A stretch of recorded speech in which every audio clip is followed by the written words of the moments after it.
Selamat malam Bu Lina dan Selamat malam. selamat malam teman semuanya. Selamat berbuka puasa dan selamat Hari Paskah. Dan mohon maaf ya karena udah siap-siap mau berangkat ke Sulawesi jadi bulan puasa kayak apa acara kita gas full semua.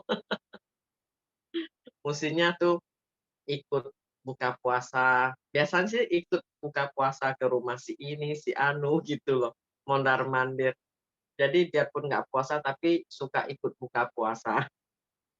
Makan-makan yang enak. Jadi tahun ini kayaknya agak beda ya.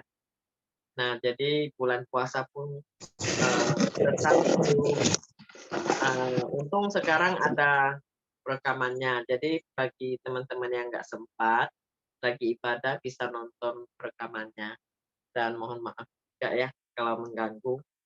Nah, malam ini kita acara untuk menjelasin tentang serbu enzim. Saya rasa ekoenzim ini di Indonesia ya agak luar biasa daripada negara yang lain. Mungkin karena semangat, mungkin karena baru, atau waktu pandemi itu kita merasakan sangat membantu. Sampai ibu-ibu dan bapak-bapak biar di kebun, biar di dapur, biar di gudang tuh semua mau numpuk ekoenzim dan mau memulung. Jadi setelah makin besarlah pemulung-pemulung kita di Indonesia berebut sampah basah sama tukang rujak ya. Dan disertai selain dari ekoenzim, beberapa bulan kemarin lagi viral ya, ada engkong yang, saraf terjepit dibikin anaknya dengan bantal enzim. Nah, itu mungkin dekat-dekat ini ada kelas dasar ekoenzim. Saya pun nggak begitu aktif ya, waktu itu karena di Batam ada suatu tempat itu adalah Sejarah Batam, dan di situ punya vihara, ada seorang biksu lagi sakit dan saya ke sana untuk menjaganya. Dan bantal enzim ini nih, saya gunakan waktu tangannya yang diinfus itu, usia biksunya udah 88. Peredaran darah nggak begitu lancar ya, karena lama di ICU. Itu infusannya biasa 4 hari, 5 hari sudah tidak berfungsi, harus ganti lagi, tentu terus saya pakai bantal enzim, biar di situ dikompres terus, tempat mana yang kurang bagus, dikompres. Sampai suster ngomong sama saya, "Kok ini bisa ya? 1 minggu masih bagus ya, Bu? Nggak bakal loh." "Iya," saya bilang, "1 minggu. Udah masih biasanya bengkak loh, Bu, 4 hari aja." Nah itu dia. Apa itu? Kayaknya sih hitam-hitam apa sih? Coba kalau saya pakai sarung bantal yang cantik, nah nggak terasa ya. Karena di situ full oksigen dan ruangannya saya semprot terus. Nah itu untuk di rumah tangga. Lalu kalau untuk di kebun, lebih luar biasa lagi ya. Karena, kalau di kebun, saya paling suka tuh pada hujan deras. Kalau hujan deras itu, saya asik main ekoenzim. Kadang lagi hujan deras mungkin dalam 4 hari, 5 hari, terasa waduh akar tanaman kita sudah mau membusuk karena tergenang atau diparet, contohnya tanam keladi, atau buah-buahan yang lain. Waduh ini udah mau habis nih hujan 5 hari, 4 hari berturut-turut. Wah udah, jangan sayang dengan ekoenzim. 1 drom disiram, dituang ke mana-mana biar air hujan yang membawa. 1 drom yang 200 liter itu, jangan sayang, siramkan ke mana-mana. Yang merasakan akan sakit ya, atau paret, atau yang mana air yang meluap, atau ikannya udah mau sakit itu karena hujan, siram ke mana-mana main hujan. Dan itu jangan lupa siram ke kepala. Jangan asal siram main hujan ya, usia kita gini kalau main hujan nanti sudah siram ekoenzim, tahu-tahu masuk ke rumah udah terkapar. Nah, pejamkan mata, siram siram siram siram, ambil jamurnya, gosok-gosok badan, baru main hujan, ya. Jadi, tubuh kita itu bisa dilindungi, baru siram ke mana-mana. Eee, Hasilnya bagus, karena apa? dari tetesan air hujan itu dia bisa masukkan ekoenzim lebih dalam ke tanah lagi, lebih dalam, lebih ke akar-akar yang lebih dalam. Jadi dia akan mengurai dan memelihara semuanya mikroba di alam sekitar kita situ. Nah, kalau musim panas, ya udah bikinlah serbu enzim. Jadi serbaguna, mau seperti cairan, mau seperti bantal, atau seperti serbu, yang penting kita pakai ekoenzim. Dan itulah ilmunya kita tebar sampai seluas-luas mungkin. Sampai suatu hari kemana-mana bisa lihat orang pakai baju putih yang kayak kami begini. Nah, lihat nggak malam ini? Saya bilang, ayo kita pakai baju baru.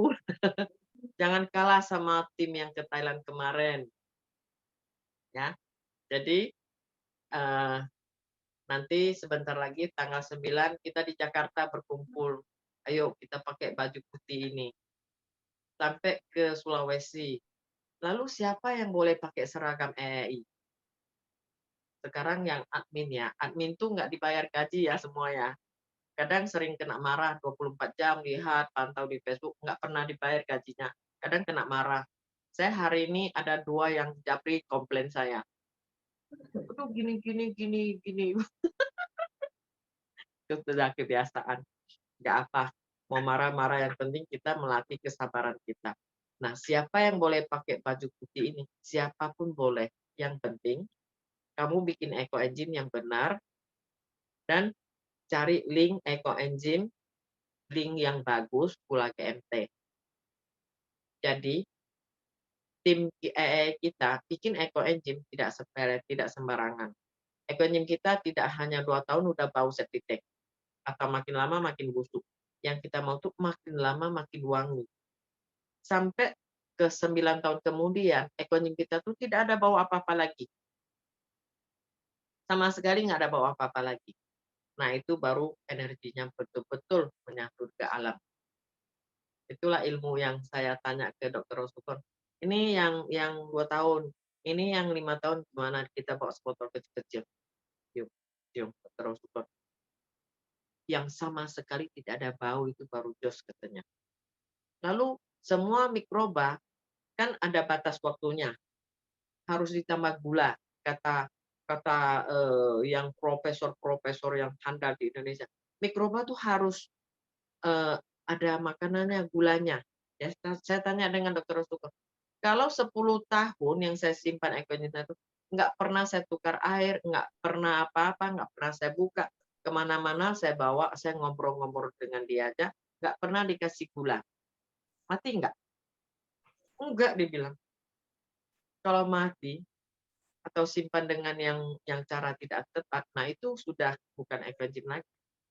Tapi kalau kita dengan hati kita dan aura kita, dan kita tanganin dengan betul, ya, dengan gula yang benar, dengan tempat yang benar, ekoenzim itu makin lama makin luar biasa, makin bagus. Jadi kalau mau pakai seragam ini, bikinlah ekoenzim yang benar dari gula merah tebu. Ya, kalau mau sembarangan bilang, saya nggak ada, saya adanya gula aren, saya adanya gula lontar. Boleh bikin ekoenzim, tapi pakai logo sendiri. Kalau yang kita punya mesti bisa masuk ke mulut untuk gosok gigi, ya, bisa untuk ke muka, diranjang sama suami, bisa semprot berdua. Jadi nggak pakai sabun, mukanya tetap wangi, tahan lama. Jadi kualitasnya supaya tidak mengecewakan, simpan bertahun-tahun itu sangat berharga. Nah, jadi yang barang berharga itu jangan mengharapkan uang yang banyak. Contohnya jual sabun dapat gratis bonus ekoenzim yang berapa tahun. Nah, gitu. Harus rajin membagi. Orang yang begini, semua boleh pakai seragam EEI. Semua boleh, ya, bebas. Jadi itulah saya bilang sama Bu Mei, nanti waktu kita ke Sulawesi, siapa yang mau dengan cara bikin ekoenzim yang tepat, semuanya kita welcome. Biarpun ibu-ibu rumah tangga, petani, atau tukang jualan di tepi jalan ya, semuanya boleh kita welcome. Yang penting dari tangan sendiri, merasakan, dan membuat ekonomi yang benar. Cium dengan hidung. Nggak perlu semua lap pH, nggak perlu ribet-ribet, dengan hidung sendiri, dengan tangan sendiri, merasakan. Seorang petani dasarnya harus begitu. Contohnya kita sering lihat di Facebook. Ini benar nggak ya komposnya udah jos banget. Lihat warnanya aja, tanya Bang Ranto, lihat warnanya udah tahu itu belum beres. Bang Ranto luar biasa. Batam, saya bilang, "Bang, ini lahan orang itu si Anu dia mau tanam cabai loh." Dari jauh dia lihat begini, "Ini nggak bisa, Bu. Tanam cabai nanti nggak keluar cabai." Kita udah saran ke dia, masih tetap nggak percaya, sampai udah 8 bulan kemudian, cabai nggak ada satu biji pun. Cuman lihat warna, belum lagi ya ambil kompos, dicium baunya. Apa kompos yang paling wangi? Apa kompos yang bau bau tai? Atau bau yang masih belum jadi? Itu semua kita harus belajar dan dengan pengalaman, yang penting buat, bikin, kerja, kerja terus, dan mengamal. Jangan asal dengar, asal main HP. Nanti tanam apapun nggak jadi, main HP aja bisa bisa nonton bunga-bunga tanaman orang lain. Nah, jadi serbu endim ini, malam ini kita untuk bertanya jawab. Sebelumnya karena ya di grup dasar sudah besok akan kita bubarkan dan banyak yang masuk ikut link ke Tani, dan yang ketinggalan materi saya ulang dulu ya. Ini tolong ulangi. Terutama untuk pertanian EEI harus memiliki buku ini. Mau nggak mau kita paksa sedikit deh. Karena nggak punya buku gimana sih mau belajar, ngomong-ngomong lupa. Mau dicatat ini ada berapa puluh resep ya, yang saya terapkan 4 resep aja, lahan saya sudah makmur begini. Ini adalah ilmu dari Guru Maha, Guru Wenlong, dan Master Jiang Qingxi yang di Taiwan, serta ilmu dari Korea, Jepang, Taiwan, Thailand, serta ada beberapa resepnya Bang Ranto yang ada di Indonesia. Nah, ini listnya ya, list dari buku ini. Serbu enzim adalah di halaman keberapa? Coba ini. Serbu enzim di halaman berapa?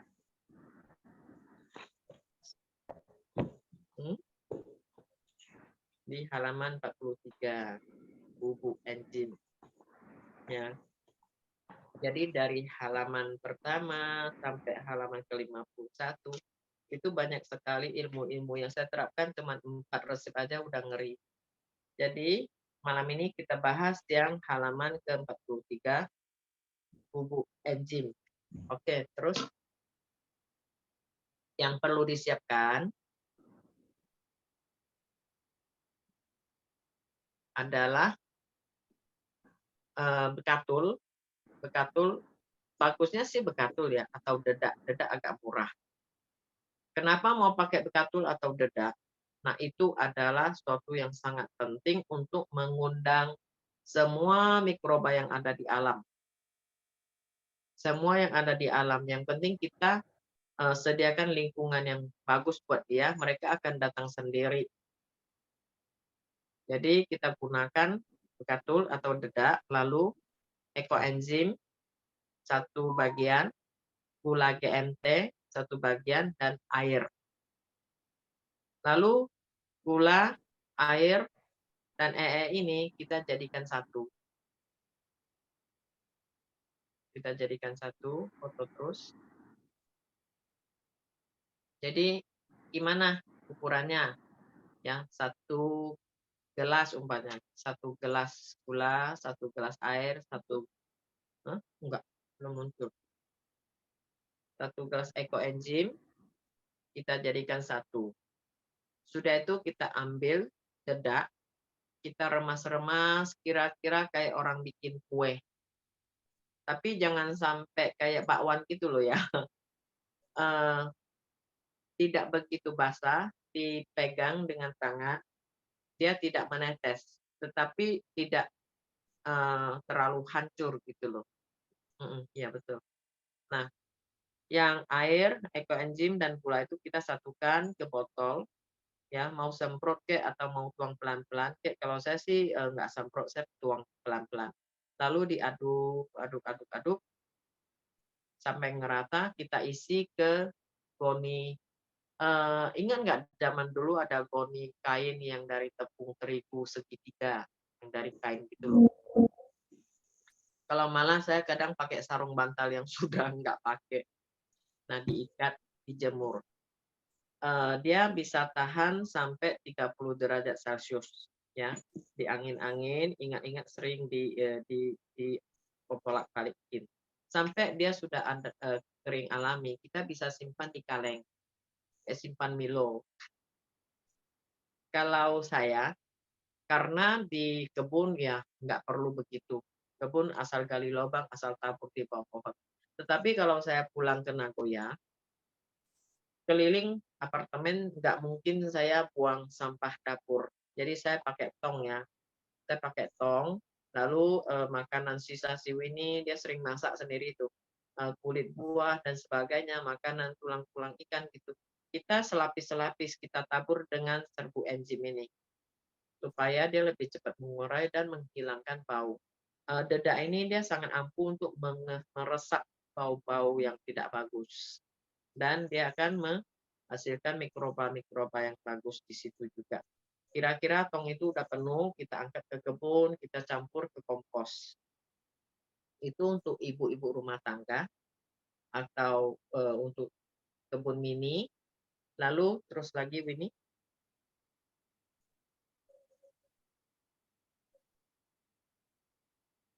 terus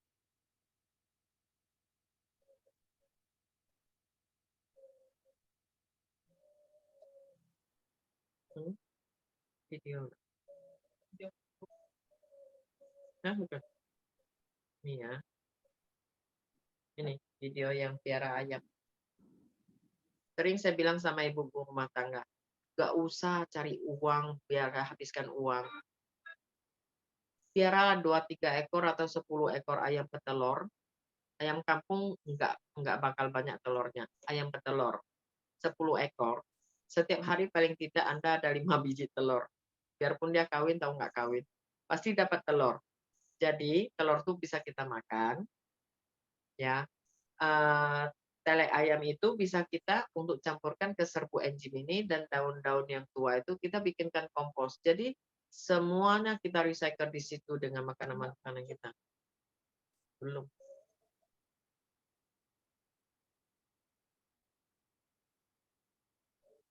Kok bulan puasa sinyalnya kurang bagus ya, Bu Lina?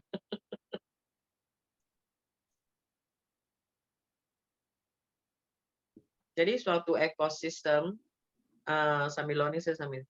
Jadi suatu ekosistem dia akan berkelit terus, ya. Dari makanan ayam, sisa-sisa daun kita potong-potong, kita kasih makan ayam, ayam itu akan bertelur, ya. Ada satu cara simpel lagi, contohnya ini pot Suara kok bunga. hilang. Ini pot bunga, kita masukkan satu butir. Hah? Ada? Kita masukkan, kadang ayam tuh dia kalau kurang gizi ya, kulitnya kurang merah, nah itu adalah telur reject atau kulitnya agak tipis, kalsiumnya kurang. Nah telur itu kita untuk pupuk dalam satu pot, kita isi, ayam tuh bagian telur ayamnya di bagian tengah. Kita isi kompos, kita tanam.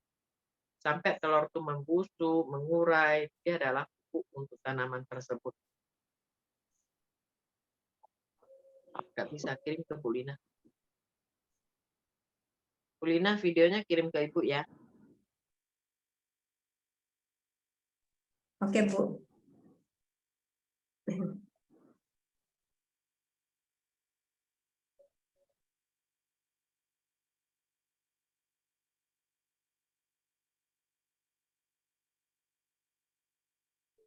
Ini dengan HP yang satu lagi, Bu.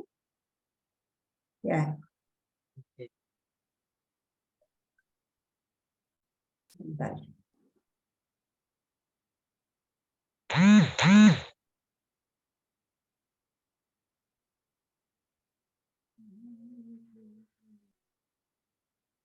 Kayak ayam di kebun saya itu nggak dipotong, cuman suruh dia kemana.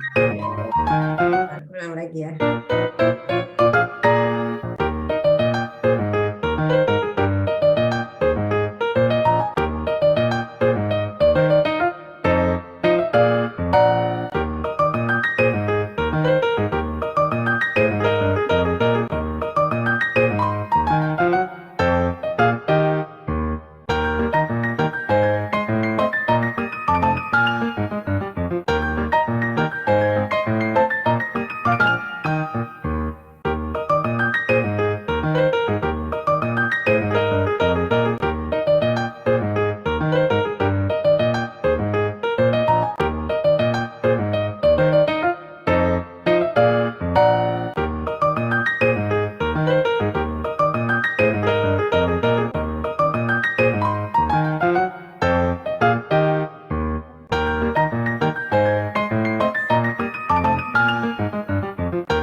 Simpel kan? Saya suka piara ayam sih. Lalu ayam itu kadang ada satu tips lagi. Pernah ayam tuh sakit. Kayaknya gimana sih ya? Pertama lagi belajar tuh obatnya apa sih gitu loh. Dari jengkel-jengkel saya tabur ampas enzim. Saya peras dulu ya biar agak kering. Lalu saya tabur. Overdosis enggak ya? Saya pikir, deh enggak nih ayam dimakan ampas enzim. Jadi, setiap kali saya kasih siapapun, saya pasti tes sendiri. Saya ambil secuil, saya makan dulu ampas enzimnya ya. Kayaknya sih rasanya enak, asam-asam manis gitu loh. Tabur sedikit dengan makanan purnya. Ayam tuh makan, tahu-tahu sehat kembali dia. Nah, jadi itu, suatu untuk mungkin, biar ususnya itu, cacingannya itu dia lebih bagus gitu untuk ayam ya. Tapi memang jangan overdosis. Lalu kotoran ayam tuh dia tidak begitu bau. Makanya kebun kita, kalau tidak ada bau-bau yang menyengat, tetapi dengan GMT. Kalau yang molasses saya nggak jamin ya, sana sini nanti hama, nanti tanaman kamu 3 tahun kemudian semuanya masalah. Waduh itu kacau ribet. Kemungkinan rezeki bagus ya enggak, tapi jangan sampai begitu nanti tambah ribet. Nah, dari ayam sudah aman dan kotoran ayam pun tidak bau. Satu lagi, tidak banyak lalat. Jangan sampai piara ayam di samping samping, kandang ayam, kita dapur, kita makan di meja itu lalat kerumun. Nah itu waduh gimana sih bikin ekoenzim kayak gini. Nah itu udah nggak bener ya. Jadi nggak ada lalat, nggak dikerumunin. Nanti kalau memang sudah penuh dengan apa, lalat, kita semprot F6-nya Bang Ronto. Nah, itu sudah ampuh banget. Jadi pakai ekoenzim dengan berbagai cara, berbagai tips ya. Yang penting kita anggap Tuhan tuh cuman anugerahkan kita ekoenzim dengan gula gente, nggak ada yang lain, nggak ada lagi. Jadi gimana? Ya udah, itu aja kita pakai dengan berbagai cara, mau ditambah jamu, contohnya hewan-hewan itu suka cacingan. Kita ambil pinang muda, kita potong, kita stopin mulutnya, atau kita tabur di makanan. Dia udah keluar cacingnya. Nanti supaya dia nggak menyebar penyakit atau virus, kita semprot lagi dengan ekoenzim. Wah, ekoenzim ini kayak kurang mampu nih. Ya udah tambahin bawang putih, tambahin cabai, ya serbuk cabai. Pasti bisa. Jadi kita sendiri harus rajin. Lalu untuk skala besar lagi, ini kalau yang video nggak bisa lagi.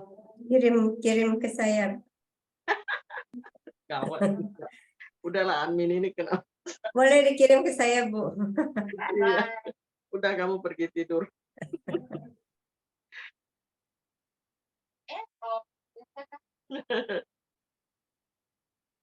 Udah, capek pergi tidur habis olahraga. Bungkus paket.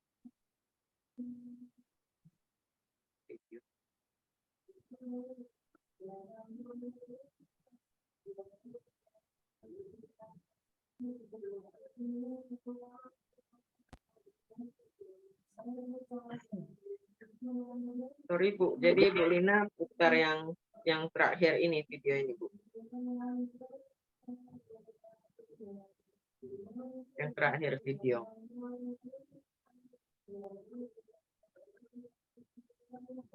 Ini untuk skala besar ya, perkebunan yang 10 hektar, 5 hektar ke atas. Yang penting di Indonesia banyak kopi. Rajin mulung kopi. 它就是类似用这个米糠还有红糖发酵的过程中扩培，变成类似酵母的东西一样，利用我们的制作好的波卡西你看看这个波卡西打开了以后那个味道，我们现在呢就用已经完成的波卡西来跟咖啡渣所 sedikit bau arak.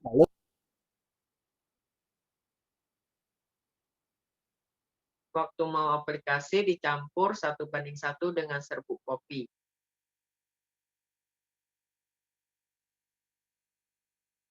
Untuk apa? Untuk akar. Biasanya sering lihat nggak, kita tanam terong, tanam cabai, akarnya kayaknya ada tumor. Ya, itu karena semacam virus yang merusakkan akar. Ini bisa, mudah-mudahan bisa menghindari.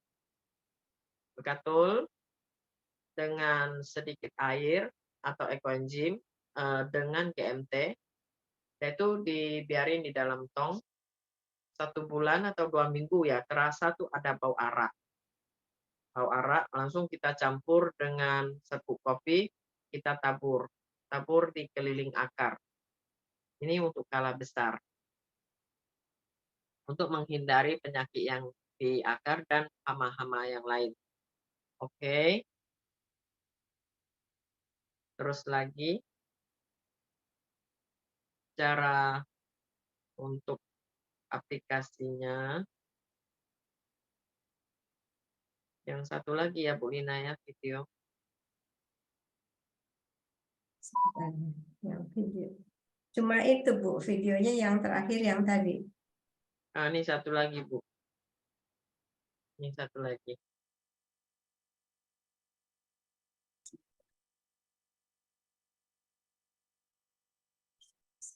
Kadang-kadang kalau petani masih awam dia bingung gimana mau cara pakainya. 坚持。你现在看到这一堆东西但是底下这个发白的，那是很好的菌丝这个东西越多越好就是好的微生物的产品。上头你看到这个黄黄的这个呢，是我制作的波卡西固体发酵物，它的源头就是我们的 EM 复合菌我们先做液体肥料。液体肥料它既可以当成养分，我们可以下碟，同时间我们还有做这个什么种，就发酵堆肥。这个堆肥呢，我们是用三明治kompos ya. 一层， Lihat kompos warna begitu, bukan warna kayak Milo gitu, sudah namanya kompos. 最后一样，它的湿度在260。这场拉秧，我要种下一场之前，我干嘛？我要翻地不是吗？翻地的时候，这个东西就在土壤里头，就增加土壤它最需要的基质。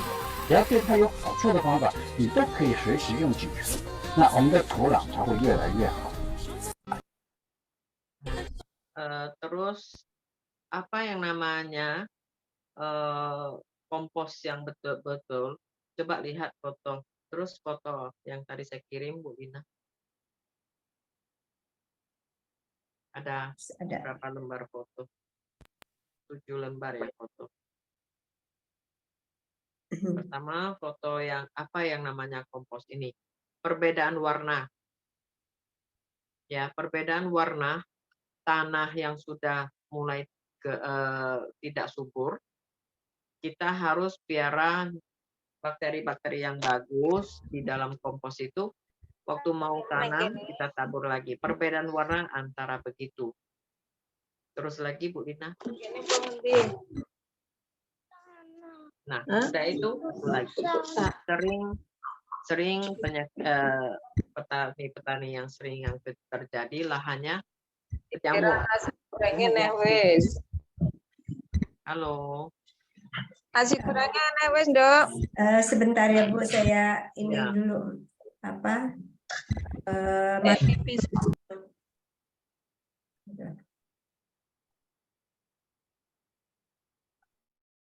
Silakan dibuka Bu mic-nya.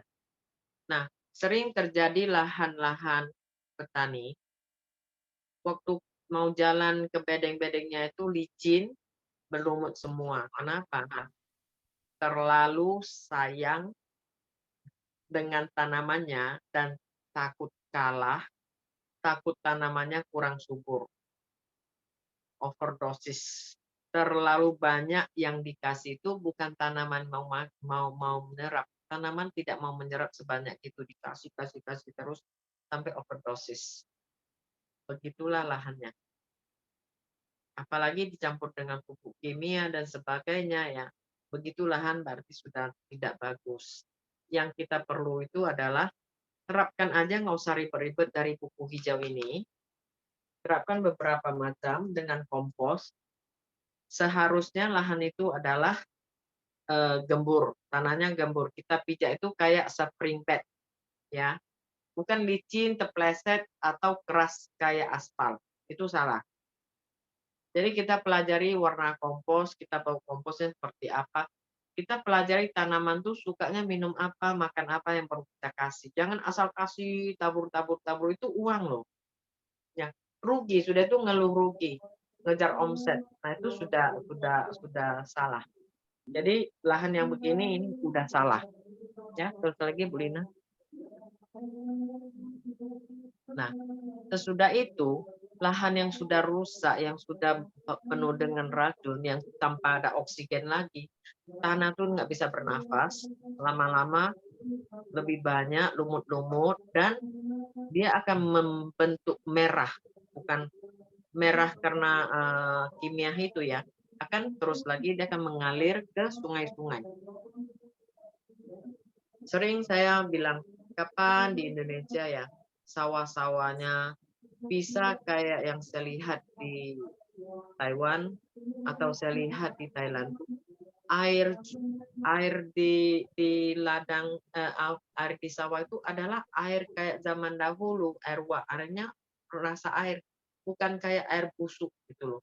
Jadi gimana sih ya lahan begitu tanam padi, apalagi bilang itu organik. Waduh, kita cium baunya aja udah nggak sehat. Lalu kita lihat petani-petani itu, mereka yang sering ke sawah, kukunya itu hitam semua. Dan masalah kulitnya itu banyak sekali, dan apalagi kesehatannya. Nah, itu akan merusak semuanya, ya, kesehatan manusia, para petani yang di situ bekerja, karena meracunkan diri sendiri. Setelah itu, lahan yang begini, air yang begini akan mengalir sampai ke laut, ke sungai, untuk mencemari semuanya ikan-ikan di situ. Lalu kita pancing, kita beli di pasar mahal-mahal, kita makan lagi. Itulah suatu ekosistem yang sudah rusak, yang kita nikmati sekarang. Makanya kenapa kita sangat ya prihatin dan sangat menasihatin, tolong tanamlah tanaman yang layak untuk anak kita, untuk keluarga kita, serta yang kita jual itu adalah tanaman yang layak. Jangan terlalu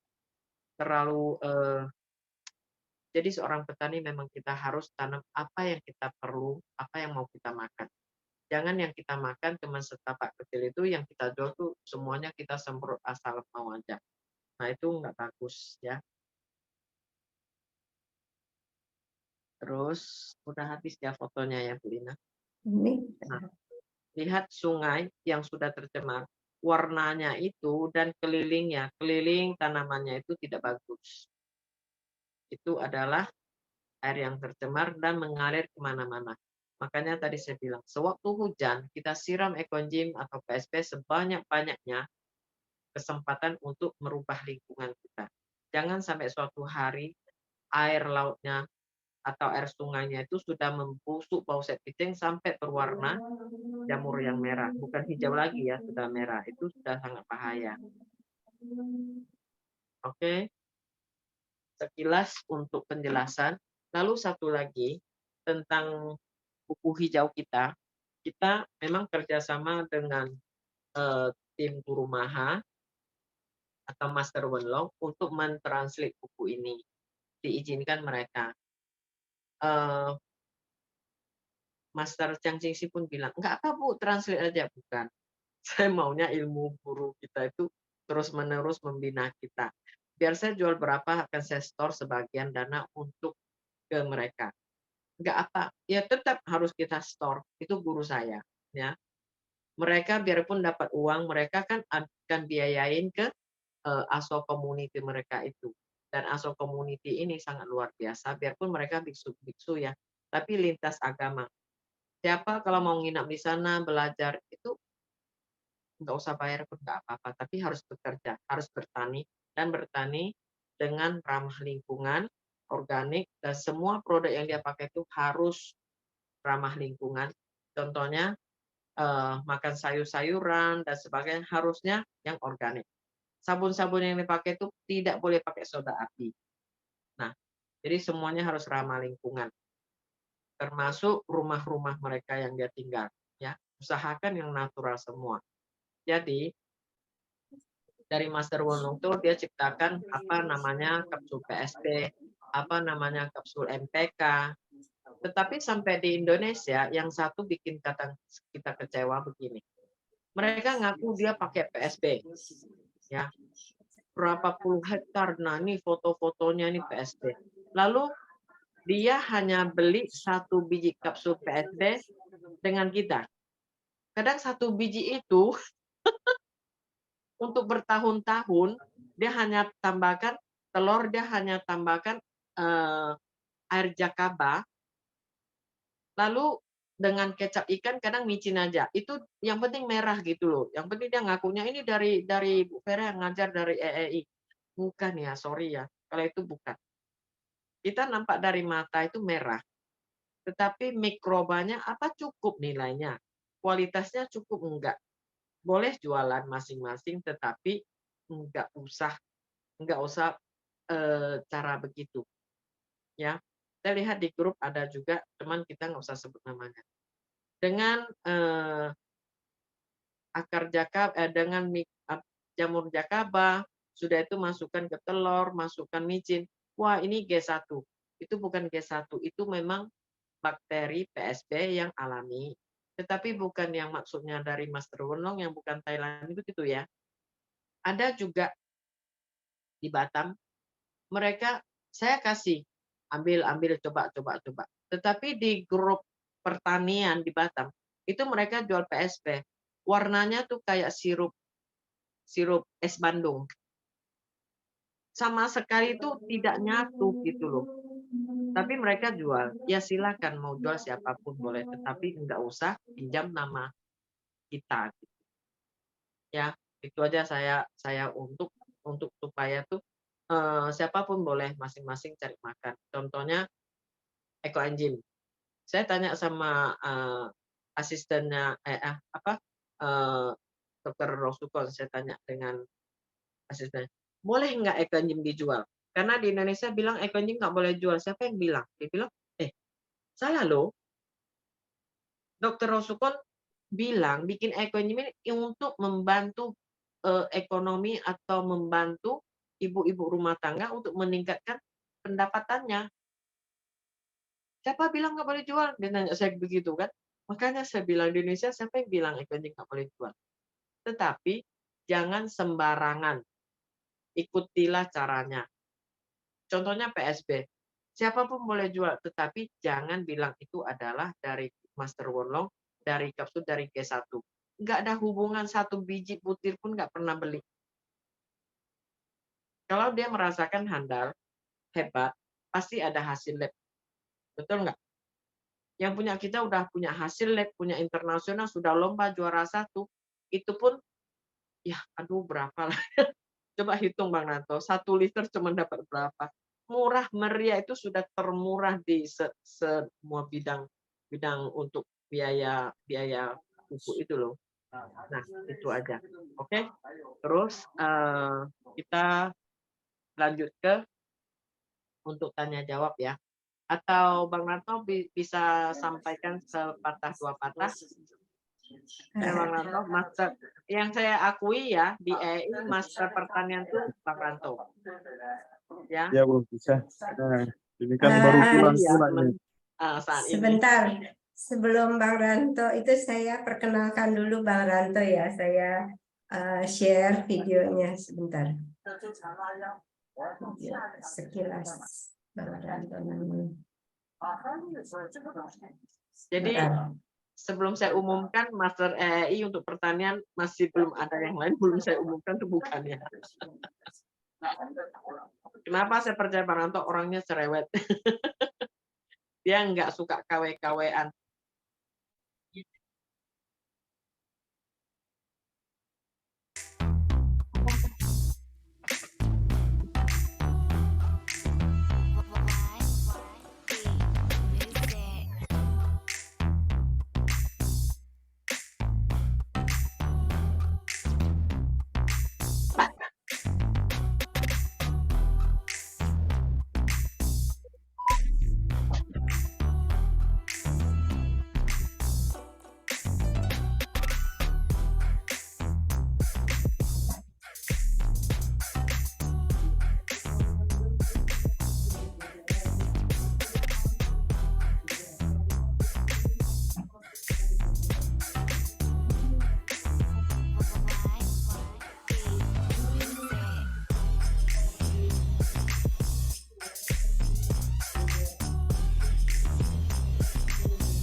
Silakan Bang. Selamat Inilah, malam Bang Ranto. inilah Bang Ranto ya.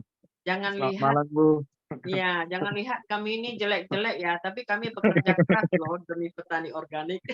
Ya nggak Bang Ranto? Ya Iya, Bu. silakan. Ini pun baru pulang ini, belum mandi sore pun, udah malam pun belum mandi.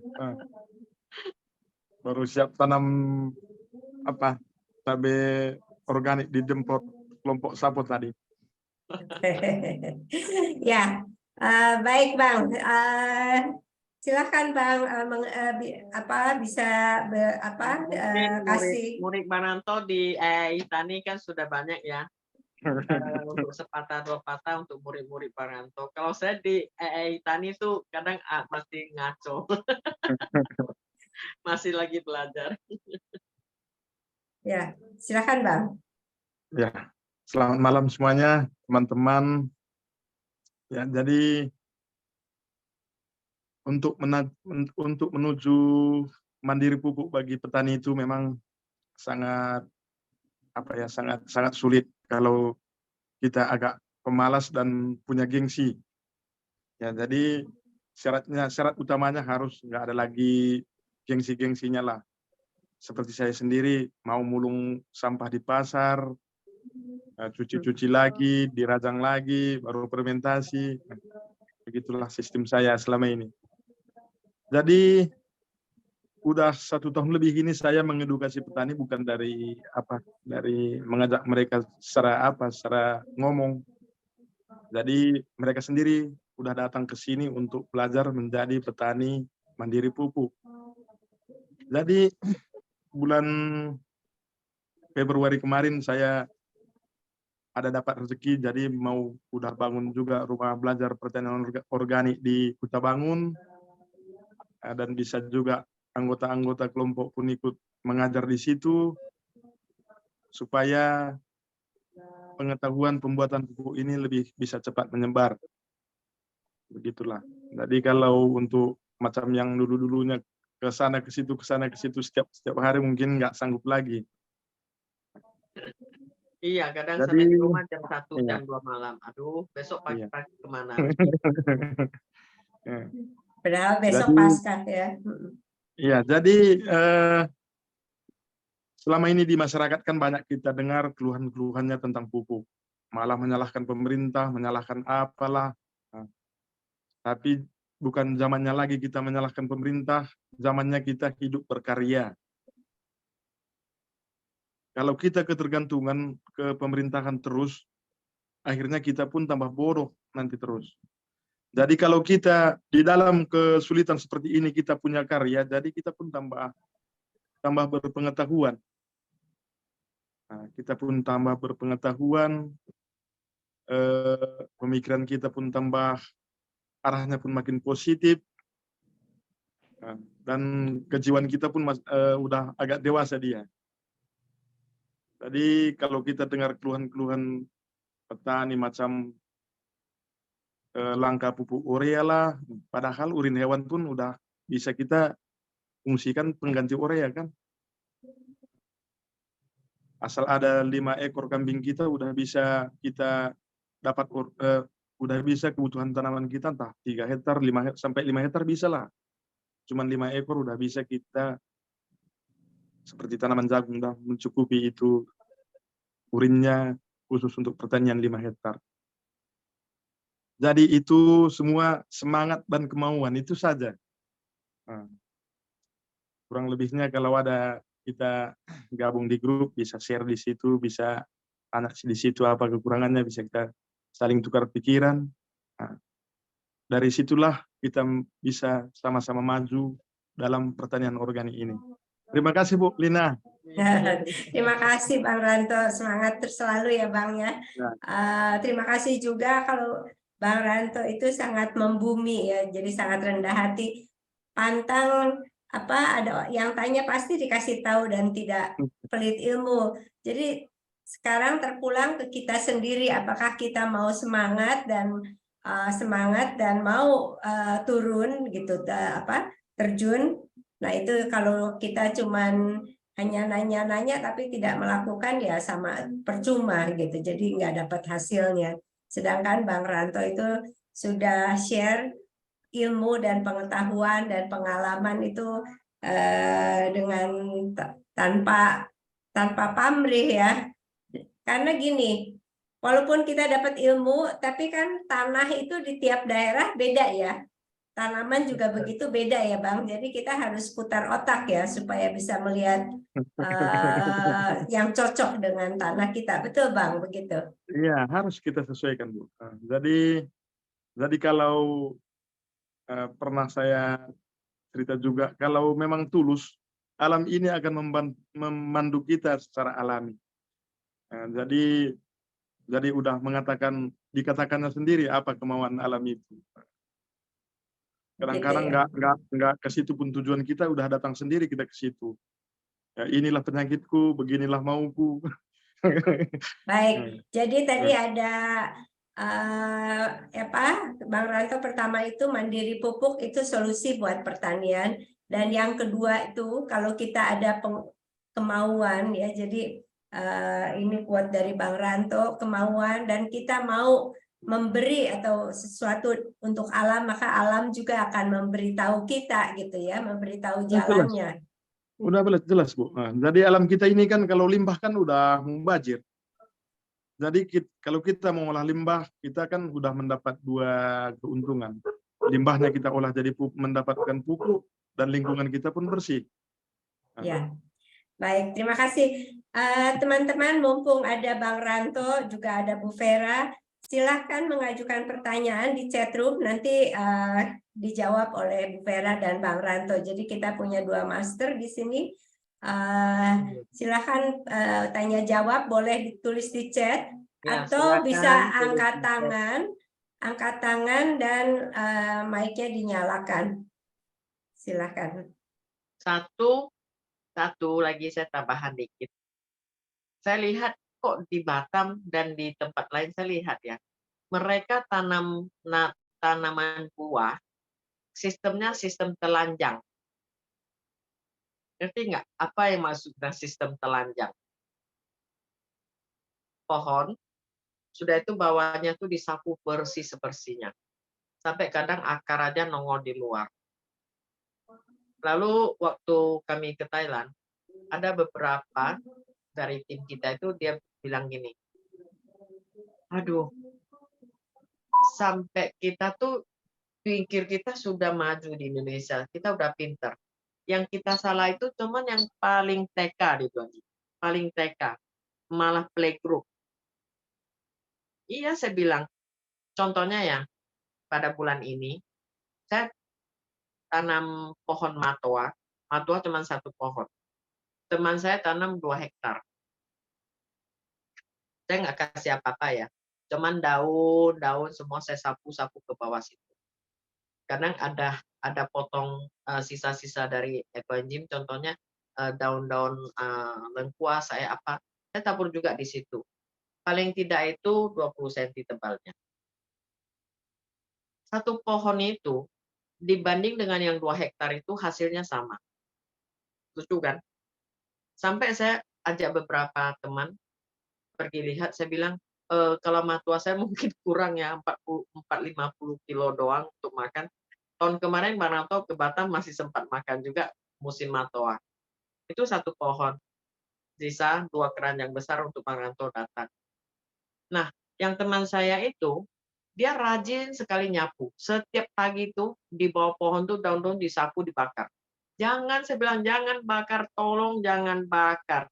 Dilarang keras, jangan bakar. Jangan bakar 100 kali, saya bilang jangan bakar. Tumpuk aja di bawah pohon. Gimana pun kebiasaan dia itu, dia suka bersih. Bakar, sapu, bakar, sapu. Bu, saya 1 hari 4 jam saya nyapu. Saya bilang, saya 4 bulan pun nggak sekali saya nyapu. Kamu tuh sistemnya telanjang semua.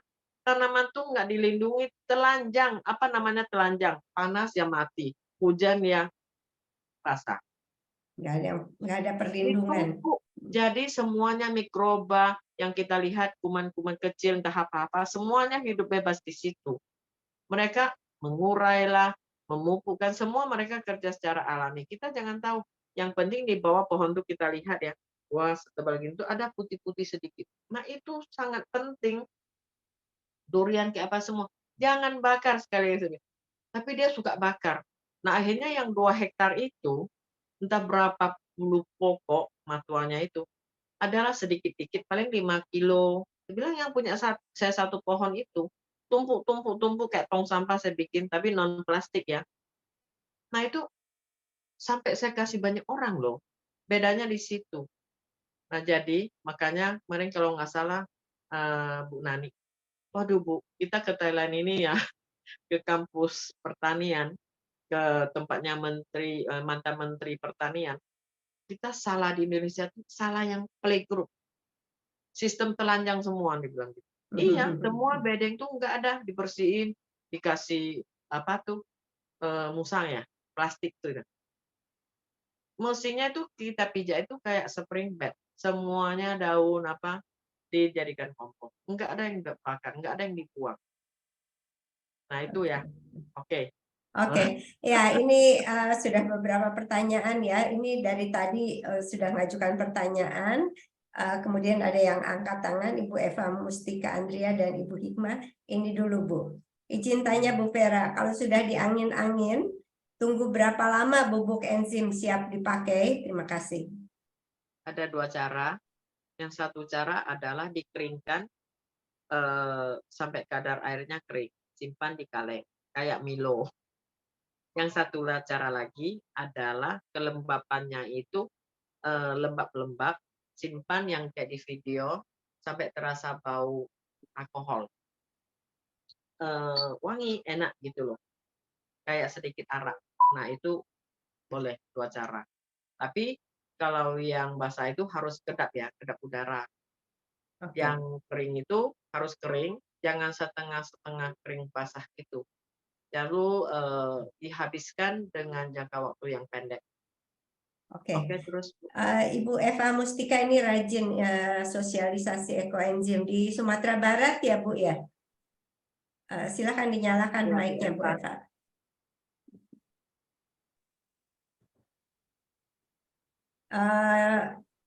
Boleh di-unmute dulu Bu, itunya tanda mikrofonnya dibuka ya. Masih belum ada suara Bu. Tanda mikrofonnya. Atau kita lanjut ya ke pertanyaan berikutnya. Oke, sudah Bu Eva, silakan. Ya, silakan Cepat Bu ya. Oh, belum ya. Masih belum ada suaranya. Baik, sambil nunggu Bu Eva setting, ini Bang Ranto, ada pertanyaan dari Makassar. Malam Bang Ranto, untuk membuat POC perlu perlu ekoenzim usia 1 tahun. Ini Bang Ranto tadi share materi banyak di grup ekoenzim Luar Sulawesi. biasa Bang Ranto. Ya, hebat, semalam satu dan jawab pertanyaan satu-satu. Padahal ini baru keliling. Jika belum punya ekoenzim yang 1 tahun, apa tidak bisa di bawah usia 1 tahun, Bang? Saya ada, tapi baru usia 6 bulan dari Pak Tony Yauri ini, Bang. Oh, bisa Bu. Karena saya buat buat POC ini udah bermacam-macam ekoenzim saya gunakan. Ada yang umur 4 bulan udah saya coba. Ada yang umur 6 bulan udah saya coba. Ada yang 8 bulan udah saya coba. Ada 1 tahun udah saya coba dan lebih 1 tahun pun udah saya coba. Jadi keberhasilannya saya dapat di umur 1 tahun. Kalau lebih 1 tahun lebih bagus lagi. Ya. Jadi Jangan yang anak-anak dan jangan yang tua kayak saya gitu ya Bang ya. Emosi. jadi itulah alasannya maka saya tahu di umur 1 tahun ke atas itu baru bagus. Dan Apa bisa saya tambahkan, ekoenzimnya itu ekoenzim GMT ya, yang menggunakan GMT. Betul ya, Bang? Iya betul Bu. Karena Jadi kenapa Bang apa Ranto sebabnya pernah makanya coba ekoenzim pakai 6 bulan Monase. enggak? Ya Bang Ranto ya. Udah kapok dia. Iya, Saya pernah pun Bu. juga. Jadi begini, kenapa ekoenzim umur 6 bulan enggak layak? Jadi gini, ekoenzim kita ini kan begini, perlu biang. Perlu biang, jadi kalau tidak ada biang kita pembuatan ekoenzim ini 1 tahun baru bagus. Itu pun setelah kami ke Thailand sama Bu Vera baru saya tahu. Padahal dari tahun 2021 udah saya pernah bilang ekoenzim umur 1 tahun baru layak jadi decomposer. Tapi akhirnya jawaban umur 1 tahun itu kita dapat di Thailand. Ya. Begitu dia. Ya. Tapi ini gimana lah kualitas ekoenzim di bawah umur 1 tahun, kenapa nggak sanggup mengurai? Jadi kalau kita pembuatan POC ekoenzimnya nggak umur 1 tahun, itu membuat POC kita Nggak menjadi bau, maksimal.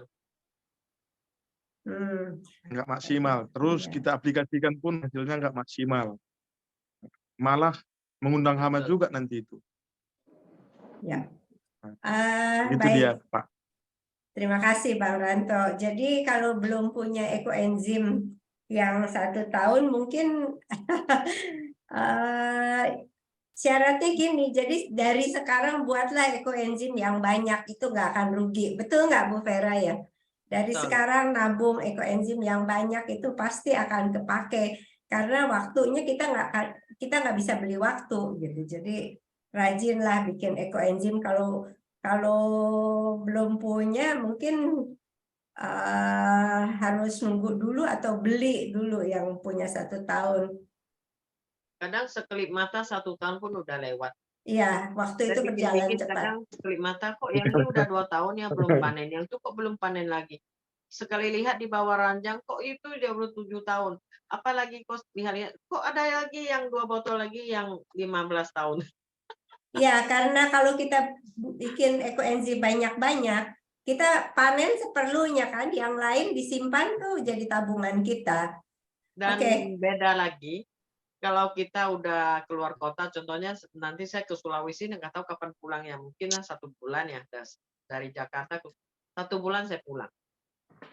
Saya buka lemari baju saya atau gudang saya itu, ya tetap kayak saya cuma pergi sehari 2 hari, dia nggak ada bau apek, dia nggak ada contohnya di kebun ya rumah, nggak ada serangga yang berlebihan yang nggak kita duga gitu, dia nggak. Lingkungan itu terjaga gitu, nggak akan rugi gitu. Oke. Baik, tadi Bu yang yang sistem telanjang ini ada yang tanya Ibu Titi Yuliati. Jadi sebaiknya di sekitar pohon tertutup ya? Apa rumput boleh tumbuh di sekitar pohon, Bu Vera? Contohnya rumput yang sangat tinggi, kita potong, jangan potong sampai dasarnya, kita potong sekitar masih sisa sejengkal. Atau yang penting sistemnya gini, ada yang takut rumput, jangan sampai rumput tuh sudah berbunga dan bijinya sudah tua, dia akan kembang biak sampai mereda-reda. Oke, rumput itu mungkin kita lihat musim hujan udah jangan kita potong, tapi jangan sampai dia berbunga banyak-banyak. Kita pilih ini nggak bagus untuk terlalu banyak, ya udah kita potong. Apabila kita potong dia akan lebih tumbuh banyak cabang lagi dan dia akan lebih lebih besar, tapi nggak tinggi gitu loh. Sudah Oke. kita potong, kita biarin. Kita pijak, lama-lama makin potong makin tebal, makin potong makin tebal. Sehingga rata lahan yang kita pijak itu dia bukan keras, dia kayak spring bed. Oke. Jalan tuh lembut gitu loh. Jadi kayak di karpet ya. Betul, betul, Bu. Betul. Ya, ini kembali ke ekoenzim, Bu.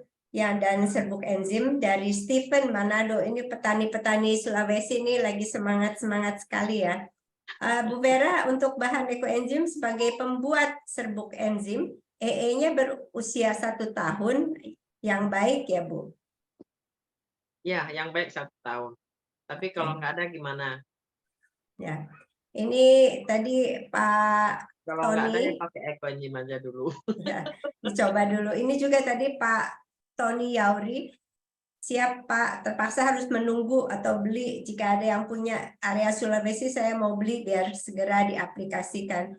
Pak Tony, kalau saya beli POC yang Bang Ranto buat gitu, kalau untuk mau coba itu bisa juga. Bang Ranto itu asal mau kita coba aplikasikan itu bisa tuh. Mungkin saya ke Ibu Hikmah dulu ya. Ibu Hikmah silahkan dinyalakan Ya, mic-nya. silakan. Kalau bisa dinyalakan juga videonya ya. Ya, pertanyaannya apa Bu? Dinyalakan itunya. Ya, silakan, Bu Hikmah. Oh, sorry, sebentar ya. Kalau tadi saya mati. Silakan Bu Hikmah, bisa dinyalakan nggak? Oh ya bisa. Oke, Ya, terima silakan. kasih. Assalamualaikum dan selamat malam Ibu Vera. Waalaikumsalam Alhamdulillah warahmatullahi bisa wabarakatuh. hadir dan bersuah di sini. Ada Bang Ranto, Bu Lina, salam kenal. Saya Hikmah dari Palu, Sulawesi Tengah. Tapi keluarga besar saya ada di Sulawesi Selatan di Makassar, Bu. Jadi saya juga merantau di sini. Baik, tadi juga saya nyimak di grup ekoenzim Celebes gitu ya, yang disampaikan oleh Bang Ranto tentang pertanian. Kebetulan keluarga saya adalah keluarga besar petani gitu ya. Alhamdulillah di kampung itu subur, saya anggap subur tanahnya. Kenapa? Karena bisa tanam buah-buahan bisa gitu, tanam padi, coklat, cengkeh gitu. Tapi beberapa tahun terakhir ini kebun cengkeh itu sudah mulai tidak bisa panen seperti sebelumnya, Bu. Tanamannya sudah tidak subur, coklat pun seperti itu. Buah-buahan pun ketika berbuah itu hasilnya pun sudah tidak seperti sebelumnya. Nah, yang saya ingin tanyakan, ini mungkin kalau saya lihat ya, ini juga karena faktor memberi racun rumput gitu. Jadi misalnya di kebun cengkeh itu kan petani di sana itu di kampung ketika rumputnya sudah mulai tinggi itu dia menggunakan rumput racun gitu supaya mati. Karena ketika misalnya menggunakan alat untuk pemotong rumput itu butuh waktu yang cukup lama. Dia merasa tidak nyaman ketika rumputnya itu cukup tinggi dan dia tidak ingin karena merasa memerlukan biaya cukup banyak gitu, butuh bensin untuk memotong rumputnya, jadi menggunakan racun rumput. Ya, tapi ternyata racun rumput sekarang itu tidak sama lagi dengan sebelumnya. Jadi rumputnya tetap tumbuh.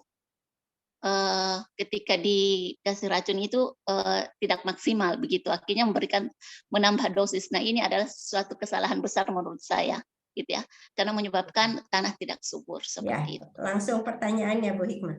Iya, yang saya ingin tanyakan, gimana caranya supaya, rumput-rumput ini gitu ya, tidak bertumbuh dengan seperti itu, Bu, tumbuh dengan besar Nah, seperti itu. Baik, terima ya kasih Bu, pertanyaannya tadi di grup Sulawesi pun banyak yang bertanya ya Bang ya tentang rumput-rumput coba itu. Bang Ranto ambil minta foto-foto lahan itu rumput banyak Iya, sekali. Silakan jawab. kalau iya. kalau untuk tanaman buah mah gampang ya Bang Ranto. Tadi Bang Ranto bilang piara aja 5 ekor kambing. Kambing makan Contohnya apa? gini, Kambing makan intinya rumput. gini, ini kan masalah rumput, Bu. Nah, bersyukurlah kita kalau rumput itu masih subur di perkebunan kita. Kalau Kalau sekarang, kalau dihitung-hitung sekarang ronggaknya di 5 tahun udah berapa tuh Bang? Iya, kalau sekarang di Karo, mau tumbuh subur rumput pun di kebun kita nggak mau lagi rumput itu subur, coba. Iya, Wah wah, sampai rumput pun nggak tumbuh. Nah itu yang Iya, yang itu. iya. Jadi bersyukurlah kita rumput itu masih subur. Itu menandakan tanah kita masih bagus subur. Ya, mungkin kalau terlalu banyak kimia itu akhirnya kesuburan tanah itu juga menurun ya Pak Bang ya. Itu Iya, makanya jelas, Bu. Bang Ranto itu pertama materi yang diajarkan itu kompos. Kompos itu untuk mengembalikan struktur tanah ya, memperbaiki ya Bang. Jadi kalau di Sulawesi, intinya kalau banyak itu nggak seribut di Karo sebenarnya, Bu. Nah, contohnya cengkeh. Cengkeh itu kalau tanaman cengkeh, coklat, kopi, dia maunya memang full organik.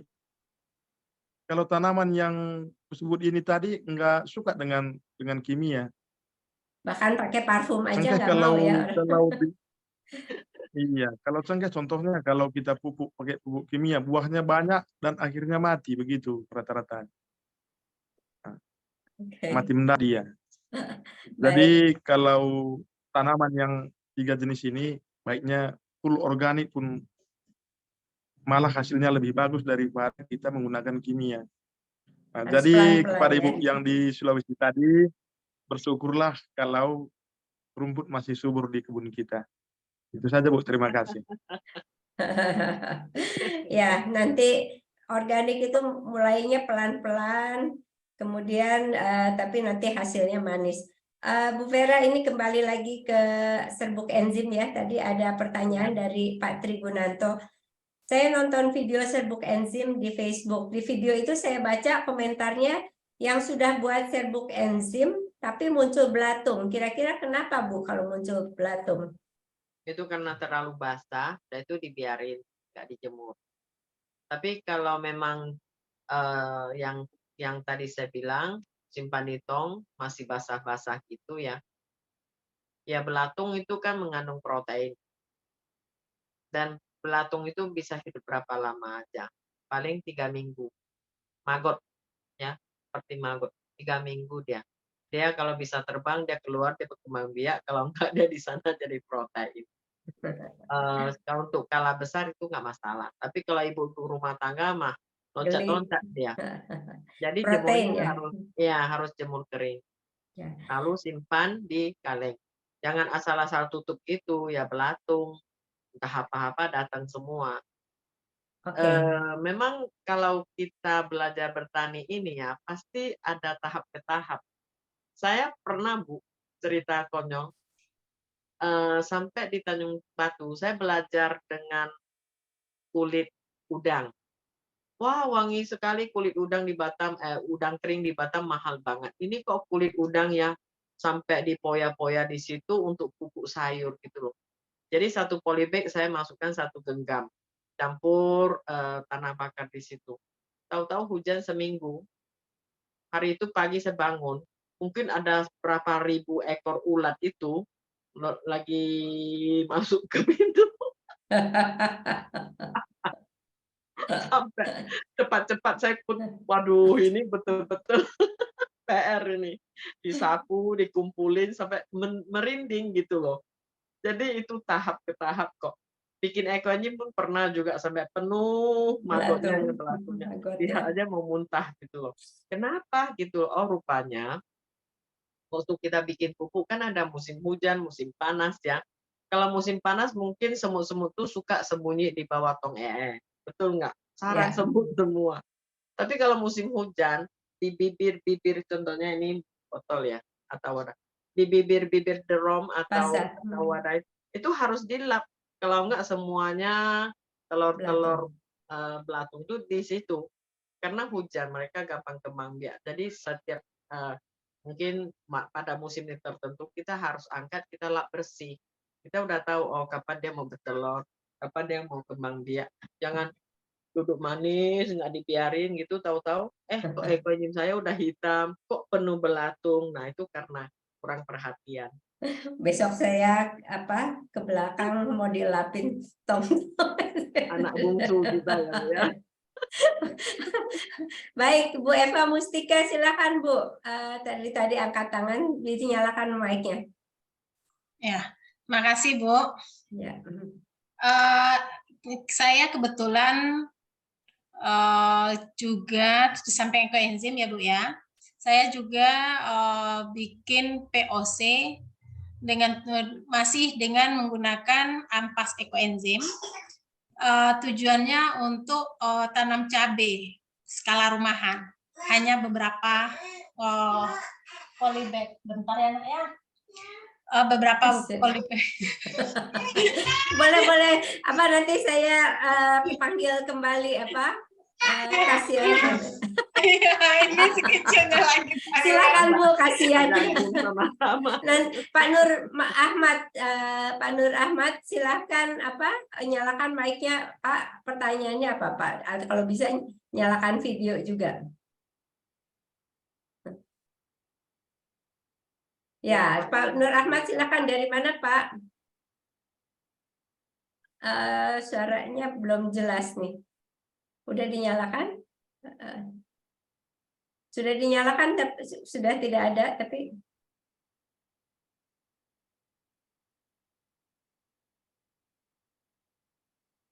kalau nggak bisa, ya.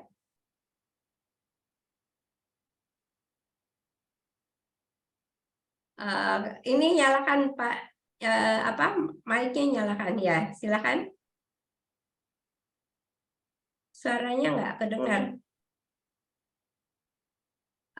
Mungkin pertanyaannya boleh ditulis di chat.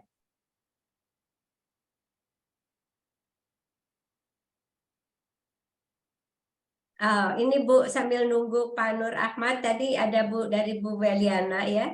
Itu kalau untuk tanaman sayuran, apakah perlakuannya sama? Karena ditakutkan terjadi persaingan dalam menyerap unsur hara. Yang tadi kan rumputan, kalau tanamannya itu tanamannya besar. Kalau untuk tanam sayur, kalau ya, ada rumput gimana ya? Percaya enggak? Kita tanam sayur, kita harus hitung. Sayur kita contohnya kangkung panen 21 hari atau 25 hari. Sawi begitu. Rumput dalam satu bulan itu dia tingginya berapa panjang, berapa tinggi. Hampir sama. Dia hampir sama. Lalu orang zaman dahulu ya, akar-akar belalang itu manis sekali kalau dimakan.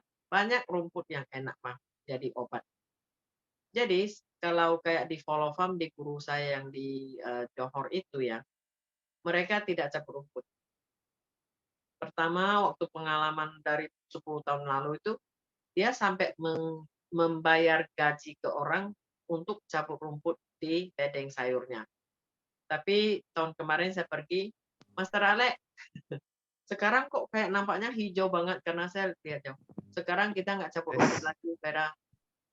Jadi sayur kita lebih enak. Yang penting waktu kita pindahin, kita kan semai bibit udah setinggi begini ya, udah tumbuh sprout udah 4 daun ya, sekitar 4 daun agak tinggi, kita udah masukkan ke bedeng. Nah, waktu kita masukkan ke bedeng itu, bedeng kita bersih. Tetapi sampai kita panen, kita nggak campur rumput, kita campur rumput, campur sayur sekalian. Sayurnya jamin lebih enak. Jangan takut rumput. Ya. Tugas kita hanya pilih rumput rumput yang terlalu besar, terlalu ganas itu ya udah kita nggak usah kembang biakkan dia. Tapi rumput yang biasa-biasa itu, ya itu akan pemanisnya sayur. Beda sekali rasa sayur kita. Oke. Tanam sayur pakai musa, ya, pakai plastik itu, dengan yang plong itu, dengan rumput-rumput itu, nah akan enak. Sudah itu jangan lupa waktu kita sudah panen semuanya sayur ya, itu rumput-rumput itu kita akan kembali lagi ke bedeng kita. Jadi kompos kembali. Jadi sayur kita makin enak, makin enak. Jangan dicabut, buang ke jauh-jauh, sayang loh. Baik, ini Itu udah saya pakai berpuluhan tahun. Jadi sayur saya memang sering orang bilang, kalau yang tidak pandai makan sayur, tanam sayur dengan yang pupuk kimia, dengan sayur yang dengan FPSP G1, ya, atau G2, kalau sayur G2 masih oke, atau POC, atau dengan kompos rumput, itu beda sekali rasanya. manis ya. Manis, yang penting jangan sampai tua baru panen, nah itu udah banyak serat ya. Ada masa panen. Yang penting yang kita tanam sayur itu bukan kita takut dengan rumput ya. Cuma satu, kalau masa panen harus kita panen. Jangan sampai kita nggak panen, hama datang. Alam ini dia sangat bijak. Sudah lewat masa panen, hama akan datang. Dia yang bantu kita panen. Nah, itu yang bikin pusing. Oke. Jadi ada waktunya. Baik, Pak Nur Ahmad sudah bisa Ya, nyalakan silakan, Pak video? Nur. Tes. Ya, sudah. Oh ya. Selamat Silakan. malam, Pak. Ya, Assalamualaikum warahmatullahi wabarakatuh, Bu. Waalaikumsalam warahmatullahi wabarakatuh. Ya, nama saya Nur Ahmad. Saya dari Kabupaten Kepulauan Selayar, kabupaten terjauh dari Sulawesi Selatan. Wah, Selayar ya Pak ya. Siap, Bu. Mantap ini. Mantap. Langsung saja barangkali, Bu ya. Silakan. Jadi sebenarnya saya mau bertanya ke Bang Ranto Ya, Ya. silakan. mengenai pembuatan pupuk padat ya, tepatnya mungkin kompos. Kebetulan saya bergerak di bidang TPS 3R, pengolahan limbah rumah tangga, limbah perkebunan, untuk kami kelola menjadi pupuk organik. Wah. Iya. Jadi permasalahan biasa yang kami dapatkan itu, saya sempat terapkan kemarin menggunakan aktivator dari ekoenzim ini, Bang Ranto juga ya. Ya. Itu yang saya jadikan aktivator. Cuma kendala di teman-teman itu, mereka meminta coba mencari solusi bagaimana cara agar bisa mempercepat proses pematangan seperti sampah-sampah organik yang dari pertanian. Contohnya jerami-jerami padi itu. Karena biasa kalau kami menggunakan aktivator selama ini, kami menggunakan yang namanya Promi, Pak. Apakah bisa kalau misalnya serbuk EE ini kami campurkan dengan aktivator Promi tersebut supaya pematangan komposnya lebih cepat? Apakah mungkin Bang Ranto pernah berpengalaman, bagaimana bisa disampaikan? Oh, yang bikin itu ya, kompos ya, aktivatornya ekoenzim atau bisa apa yang lain supaya lebih cepat mungkin. Ampas POC, Bang bisa nggak? Ampas EE? Ya, saya juga pernah coba begitu. Skala besar mungkin ya dengan sarang rayap itu lebih ampuh. Iya. Sarang rayap di buku hijau ya, Bu? Ada. Resepnya. Saya ulangi dulu sedikit tentang di Thailand ya. Saya potong dulu sebelum Bang Ranto balas jawaban. Kenapa Betul MPK itu memakai sarang rayap? Sarang rayap itu biasanya petani paling benci rayap. Aduh, pohon durian yang mahal dimakan rayap ini itu. Sebenarnya itu tuduhan yang tidak betul. Kalau kata Gurma, kalau lahan kita punya rayap, kita harus bersyukur. Pola pikir kita harus berputar 360 derajat ini. Betul nggak? Kok harus bersyukur? Kalau nggak ada kamu kapok, dibilang gitu.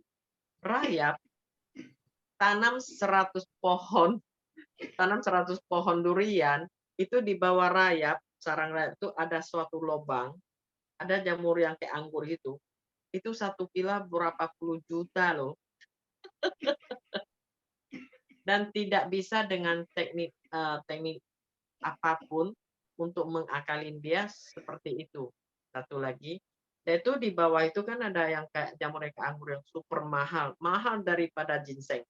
Di atas itu ada jamur yang putih yang besar, sekitar mungkin ya 20 cm.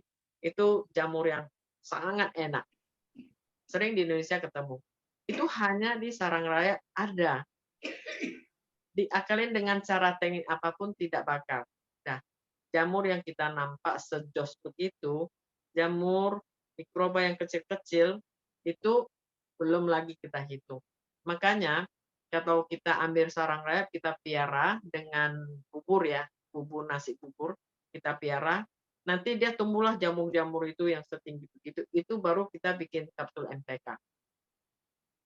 Yang Master Wolong pilih, kenapa dia bisa dapat juara 1 ya, di negara mana tuh ya Baranto, saya lupa. Juara 1 ya di Di negara Brazil, Bu. Korea, Di Brazil. Brazil. Brazil ya. Kenapa dia bisa dapat Brazil. juara 1? Itu semuanya ilmuwan, orang senior-senior yang di bidang pertanian dengan alat labnya yang lengkap itu bertahap-tahap ya, baru bisa dapat juara 1. Karena dia pilihnya itu ya di dunia ini yang paling ampuh dan yang paling ramah lingkungan. Bisa merubah atau semuanya virus atau bakteri yang jahat itu bisa diampuhkan sampai dia lebih jos. Sampai kata sombongnya gini ya, tidak sengaja hasil panen kok lebih tinggi daripada yang lain 40%, tidak sengaja. Kita lihat foto ubinya, semangkanya itu, mereka pakai kompos IMO harus ada sarang rayap. Jadi gimana kita kalau mau dapat sarang rayap? Kita cari sarang rayap itu, kita piara dengan nasi bubur yang saya share kemarin ya, ada di Facebook saya. Atau rendamannya di air. Rendam air, Bapak tahu azolla? Semacam antibiotik rumput yang terapung di air. Atau yang kemarin Bang Ranto, waktu saya ke rumah Bang Ranto tuh ambil apa tuh yang di atas air itu, bunganya Latte. warna kuning itu. Latte, Azolla, Bu. azolla. Bukan azolla. Dia ada bunganya, daunnya. Biasa sampai orang bikin kompos. Kata Bang, Oh, eceng 75.000 gondok, ya 1 liter ya. Apa tuh Bang ya? Eceng Eceng gondok gondok. atau apa, Bu? Apa? Eceng gondok. Betul. Eceng gondok boleh. Azolla yang paling bagus. Itu direndam bareng dengan sarang rayap ini. Dipiara airnya. Baru Abang bikin PSB. Yaitu siram ke lahan. Yaitu tanah-tanah yang dari sarang rayap itu ditabur ke kompos IMO itu. Itu udah lebih bagus daripada serbu enzim ini. Kalau serbu enzim ini terus terang, ekoenzim untuk pupuk, dia sebagai biang aja, dia nggak begitu kuat. Ya betul nggak Bang Ranto saya belum bilang?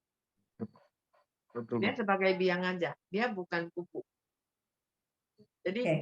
jangan mendewakan ekoenzim. Tetapi pertanian organik tidak boleh nggak ada ekoenzim. Nah itu karena yang kita di Thailand itu, karena hari itu memang saya udah kewalahan untuk translate, jadi banyak yang nggak salah translate, masih simpan di sini gitu loh. Untung masih ingat, Bu. Ini nyambung ya sebelum ke Bang Ranto. Dari Jadi Ibu Nur. kemarin info dari Pak Kaizen, Bu, saya pernah di Thailand setengah tahun. Nanti kita bawa rombongan yuk ke Master Wonlong. Wah, berapa orang nih Pak? Paling tidak 20 orang saya bawa dari Sulawesi. Ini Pak Ranto masih ikut lagi, saya bilang. Kemarin Ya. kita detok. Nah, jadi mudah-mudahan orang yang kayak Bang Ranto begini, di Indonesia kalau satu nggak cukup. Betul nggak, Bu Lina? Betul, harus di cloning nih. Kalau nggak di Betul. cloning nih. Harus tambah yang tim di Sulawesi. Kayak Pak Ada Kaizen, lagi mereka Pak nggak Kaizen, terlibat. Pak siapa lagi banyak Iya. harus Ya, harus Pak rajin-rajin. Abigail, mereka itu harus tambah banyak di Indonesia. Jadi sama-sama kita berusahakan, pasti Indonesia itu akan makmur dan masyarakat kita akan sehat. itu Bu, di Ibu Nur Wanita di Palu, dia sering melihat sarang rayap warna hitam di kebun. Apakah sarang tersebut bisa dimanfaatkan juga? Boleh. Boleh. Tapi kita harus jaga juga ya, jangan sampai rayap itu punah, nggak boleh. Harus jaga yang sarang yang kita ambil itu udah mereka tinggalin. Oke. Ya, Atau ini kita pindahkan, kita hanya ambil yang kita mau sebagai biang, nggak usah banyak-banyak. Dia kembang biaknya itu ngeri loh. Kita ambil Iya. sebagai yang kita perlu, yang masih ada di situ, ada ratunya itu kita biarin. baik, Bang, gimana Bang itu bikin POC? Tadi pertanyaannya Pak Nur Ahmad ini. Ya Bu, saya kan tadi tentang pengolahan limbah kan begitu, limbah rumah tangga. Jadi Ya. jadi di Karo inilah rencana 2 desa yang kita bina. Jadi kalau proses pembuatan kompos dari limbah rumah tangga ini harus 2 kali olah baru bisa. Kalau ingin hasil aplikasinya bagus. Jadi blok penampungan limbahnya pun harus juga kita buat agak banyak. Pertama dulu ruang pembusukan, setelah busuk baru kita olah jadi kompos. Jadi kalau ada ekoenzim Bapak di situ banyak, mungkin bertonton setiap hari kita mengolah limbah rumah tangga itu. Contohnya seperti apalah, seperti di Desa Ngadas, Jawa Timur, di Kabupaten.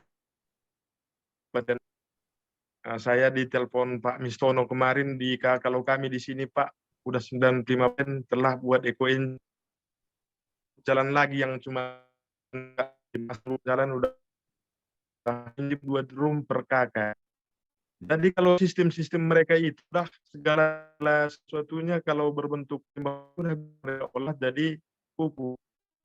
Contohnya kalau wadah drum nggak ada lagi, buat tampungan dicampur limbah organik dengan tanah atau tanah hitam atau humus, siram pakai enzim, setelah busuk limbahnya baru proses lagi fermentasi dengan kotoran hewan atau dicampur dengan ampas VOC apa segala macam supaya nutrisinya pun tambah banyak.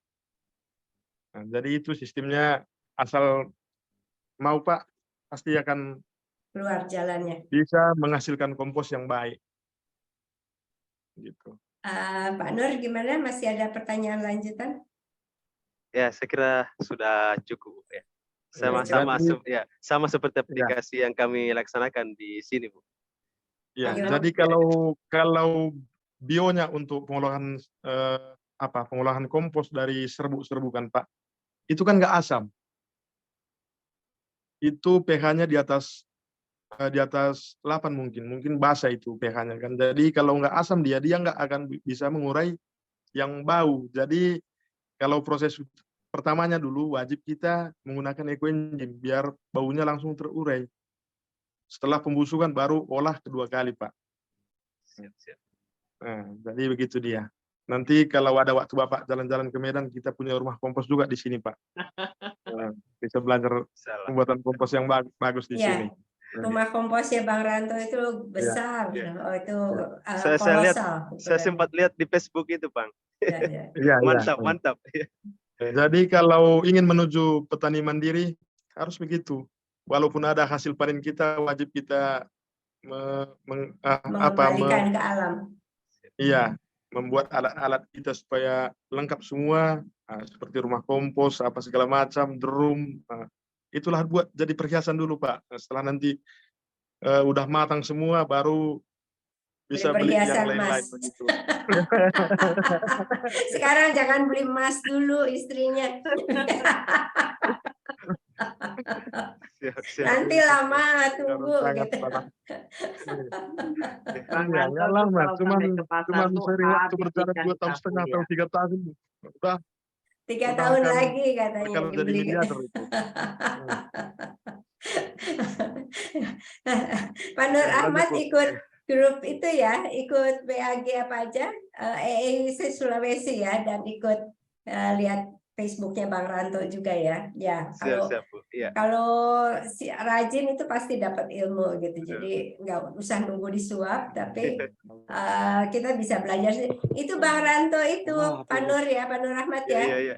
Belajar bikin ekoenzim itu dari Facebooknya Bu Vera. Berapa kali bikin POC itu gagal terus karena ekoenzimnya dari molase. Itu nggak jadi-jadi terus. Nah, belajar sendiri dari Facebooknya Bu Vera.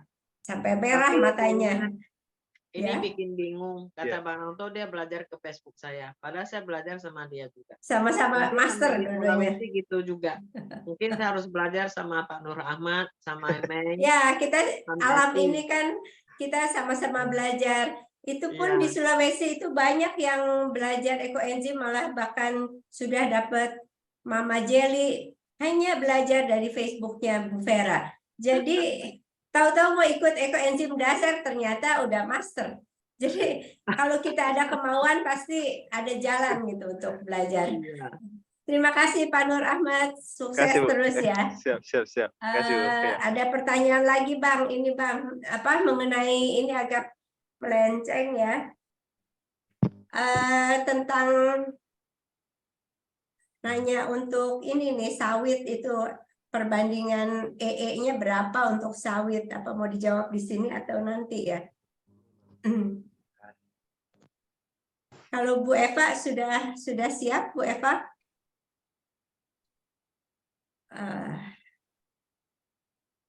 Bu Eva sudah siap dengan pertanyaannya. Teman-teman kalau pertanyaannya belum dijawab, silahkan nanti ditanyakan lagi, khususnya mengenai serbuk enzim di grup di WhatsApp grup Tani Organik. Ada lagi yang mau angkat tangan untuk tanya langsung? Yang satu lagi kadang kalau untuk waktu pegang HP saya kebiasaan sih mungkin pagi-pagi bangun pegang HP 1 jam, malam mau tidur pegang HP 2 jam 3 jam. Tapi kalau siang tuh jarang. Ya, ini kita belajar bersama. Mungkin ada yang sudah punya pengalaman, silahkan jawab juga. Ini Bu dari Haniju ya. Mohon tanya berapa perbandingan serbuk ekoenzim, serbuk enzim kali, dan kompos. Apakah bisa langsung diaplikasikan atau harus masih difermentasikan lagi? Kalau harus difermentasikan lagi berapa lama? Biasa kita gunakan sih 1:5. 1 bagian serbuk enzim, 5 bagian kompos. Kalau lebih dari itu nanti ya, karena ada dedaknya. Dia kalau dedak dia memang untuk lengket ya. Dan kalau kena air dia kembang dan itu kayak kayak bentuk roti gitu, kayak roti bantal. Nah, harus dihancurin gitu lagi. Jadi kalau kebanyakan dia jadi begitu. Atau 1:10 pun boleh. Soalnya kalau 1:5 yang jarang aplikasi saya main tabur lapis ke lapis gitu sih. Dari kompos dapur dari sampah dapur. Ya utamakan lebih bagus untuk sampah dapur di rumah. Oke. Mungkin ini pertanyaan terakhir ya. Malam Bang Ranto untuk sebentar. Master dari Ibu Nila Kusuma, mohon dibantu berapa takaran untuk mengaplikasikan ekoenzim untuk sawit 1 hektar. Ini ketawa nih kalau ekoenzim dengan sawit ini gimana nih? Karena ada master yang bilang dia hanya pakai ekoenzim. Iya betul, kelapa makanya sawitnya panen berlipat ganda hasilnya itu. Nah itu mempengaruhi, tapi buktinya jangan terlalu percaya di mensos. Yang gagal nggak ditunjukin, yang ditunjukin yang sukses ya. Sudah itu ekoenzim untuk hidroponik dan ekoenzim untuk sawit. Itu saya terus terang bohong. Jangan bikin capek. Kalau memang ada waktu ya semprot, nggak apa-apa. Mau 1 hektar, jarang orang tanam kelapa sawit itu 1 hektar. Mungkin 5 hektar, 6 hektar.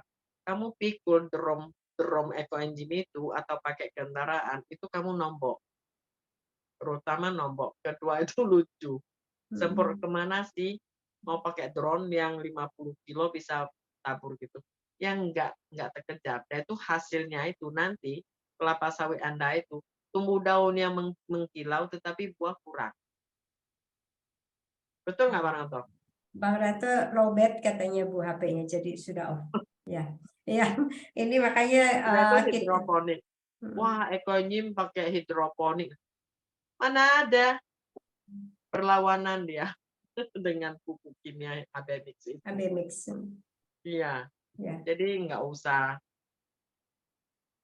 Kalau saya ada ya bilang ada, nggak ada ya bilang nggak ada. Nggak usah sampai orang itu ya capek setengah mati habis uang dia tuh dia udah sakit hati dia gitu. Apaan sih? Udah saya coba itu ngaco master itu. Bohong bener. Jangan percaya. Kalau nggak percaya coba aja. Siram ekoenzim biarpun 10 ton, satu pohon kelapa sawit itu kau siram 50 liter yang murni, nggak terasa apa-apa dia. Saya nggak mati dia. 50 liter 2 dragen ya, tabur yang murni keliling di kelapa sawit. Dia kayak minum kopi, kayak kita minum kopi gitu loh. Itu kelapa sawit. Baik. Oke, ini sudah jam 9:10 Bu Vera. Mungkin kita cukupkan sampai di sini ya. Karena kalau nggak ada habis-habis ya. Tapi yang penting kita tuh harus setia membuat ekoenzim yang baik itu walaupun tidak untuk pertanian, untuk rumah tangga, untuk lingkungan, dan untuk kesehatan pun itu selalu berguna. Dan makin tua, makin lama usia ekoenzim itu makin bagus. Yang kedua itu mengenai kesehatan juga, ini ada enzim yang bisa diminum yaitu classic enzim atau fruit enzyme. Itu nanti Bu Vera akan buka kelas akhir bulan ini tanggal 28 April. Yang pengen sehat, yang pengen kinclong mukanya seperti Bu Vera, silakan ikut, dan itu pun nggak ada ruginya tuh. Ekoenzim itu classic enzim itu betul-betul seperti mendetoks tubuh kita ya. Sejak minum classic enzim sendiri, saya itu udah nggak pernah minum obat-obatan warung, obat-obatan apotek atau obat-obatan dokter. Itu betul menjadi sehat. Itu testimoni dari saya. Baik Bu Vera, ada pertanyaan pengumuman lain? Yang mau daftar ke grup Classic Enzim, mau jadi member, kita sistemnya gini, bayarnya 250.000, member untuk 1 tahun. Selain dari Classic Enzim, kalau sudah sampai praktek, sampai bertanya, kadang ada waktu, saya kasih lagi resep baru, saya kasih lagi resep baru. Tapi kalau ada waktu gitu, kalau ada waktu, entah kemana sih Bu Vera nih, nggak di grup. Tapi karena banyak senior-senior tuh sering rajin membantu tanya jawab di situ ya. Ngomongnya sih 1 tahun member, kayaknya udah yang 4 tahun, 5 tahun masih di situ juga. Jadi sudah dianggap kayak keluarga sendiri. Kadang ada yang mendadak begini, Bu, ini kanker CA, gini-gini, gimana terapi dengan ekoenzim? Saya mau jawab gimana? Kamu klasik ini ada enggak? PCO ada enggak? Dan itu resep-resep sayur liuh itu ada enggak? Semua enggak ada gimana terapi. Jadi yang kanker itu bukan terapinya dengan ekoenzim. Gimana sih mau terapi dengan ekoenzim? Untuk rendam kaki, sembuhkan kanker itu, aduh, gimana ya? Kayak ekoenzim itu untuk kelapa sawit. Tapi enggak salah. Siram aja kalau ada. Setidak-tidaknya itu dia akan memperbaiki lingkungan sekitar itu. Itu penting, penting banget. Jangan sampai nggak pakai. Akan lihat ya semuanya bersih. Tapi kalau kita pakai klasik enzim, kita minum. Ini obat ya? Obat mujizat untuk sembuhkan kanker atau kencing manis, diabetes. Tidak. Tetapi dia wajib diminum. Pelan-pelan akan merasa, kok bisa sembuh? Kapan sembuhnya? Lupa ya, saya nggak tahu. Saya dulu pasien diabetes kok. Saya pun nggak tahu kapan saya kok tuntas, sekarang luka pun nggak ada apa-apa. Kapan sembuhnya? Saya lupa. Karena saya nggak begitu mengharapkan. Yang penting dibilang guru ya minum, diterapkan ya terapkan. Gitu. Jadi makanya sistem klasik enzim itu kita tidak bisa to the point langsung kamu bikin begini ya, sudah itu udah wes nggak usah bayar nggak apa-apa. Saya nggak berani. Tumbuh jamur yang hitam kamu minum. Itu yang nggak benar. udah tercemar minum juga. Sampai saya lihat ada yang mau muntah loh fotonya, pakai drum yang bekas, bikin classic engine. Dia itu tutupnya nggak rapat. 2 minggu aja dia udah hitam semua buah-buahan. Waduh, gimana kalau saya bilang boleh minum? Nanti terjadi apa-apa gimana? Jadi harus kita pantau, kita belajar pelan-pelan. Ya, makanya sistemnya 1 tahun paling tidak. Setelah 1 tahun kemudian mau belajar yang lain, kita ada lagi kelas yang lain. Jadi pelan-pelan, sabar. Jangan mengharapkan ini adalah obat mujizat, obat dewa. Nah, itu adalah zaman dahulu orang setiap hari pakai untuk lingkungan, untuk minum. Dari dulu-dulu 5.000 tahun yang lalu sudah ada ekoenzim, sudah ada classic engine. Cuman rasionya disusun oleh Dr. Rosukon. Adalah kita murid-murid dia gitu, dan kita jadi keluarga besar ERI di sini. Ya, jadi sama-sama belajar ya teman-teman. Kalau saya ada kurang ya mohon maaf. Kayak ke Sulawesi saya belajar juga, ke Jakarta saya belajar juga. Nggak usah saya ngajar terus. Nanti Ya, gimana? kita saling berbagi, namanya keluarga. Itu keluarga tuh pasti talentanya beda-beda, ada yang lebih kuat di sana, ada lebih dan kurangnya. Seperti kita nih minum klasik enzim sehat, detox, tapi kalau kita tidak ada asupan yang sehat, makan yang kimia, ya sama aja bohong. Makanya kita belajar tani organik juga. Kadang kita pun karena grup terlalu banyak orang, ya dulu saya nggak tahu Mei itu siapa. Tiba-tiba kok Mei setiap hari itu bikin klasik engine campur goji hitam. Dia tuh berapa puluh botol dikasih gratis. Ini siapa nih, kok ampuh kali orang yang sakit ini itu dia sembuhkan. Oh rupanya Mei di Makassar. Jadi timbulan niat saya mau ke Makassar lah cari dia gitu. Baik. Baik, baik teman-teman, sehat selalu, bahagia selalu. Kalau kita sehat dan bahagia, kita pun bisa membahagiakan orang lain. Dan untuk saudara-saudara, teman-teman di Sulawesi, tunggu ya sampai bulan depan itu akan ketemu dengan Bu Vera. Dan semoga tahun depan Bang Ranto bisa ke sana.